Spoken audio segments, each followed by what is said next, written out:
सर्वात मोठी बातमी शिवसेना उभाठा पक्षात आज बीआरएसचे जिल्हाध्यक्ष लकी टेलर व ज्येष्ठ नेत्या डॉक्टर अस्मिता पाटील यांच्यासह त्यांच्या समर्थकांनी मुंबईत प्रवेश घेतला।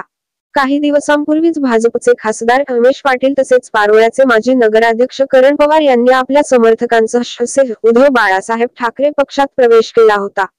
यानंतर करण पवार यांना जळगाव लोकसभेची उमेदवारी देखील मिळाली होती।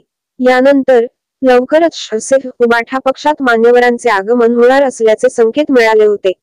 या अनुषंगाने आज मुंबईत मातोश्रीवर पक्षप्रवेश सोहळा पार पडला।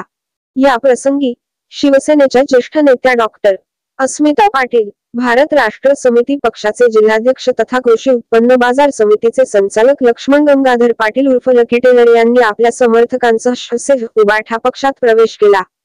या प्रसंगी पक्षाचे प्रमुख उद्धव ठाकरे, संपर्क प्रमुख संजय सावंत, माजी खासदार उन्मेषदादा पाटील, सहसंपर्क प्रमुख गुलाबराव वाघ, जिल्हा प्रमुख विष्णू भंगाळे, ज्येष्ठ नेत्या वैशालीताई नरेंद्रसिंग सूर्यवंशी, माजी उपमहापौर कुलभूषण पाटील आदींसह जिल्ह्यातील पदाधिकारी आणि कार्यकर्ते उपस्थित होते।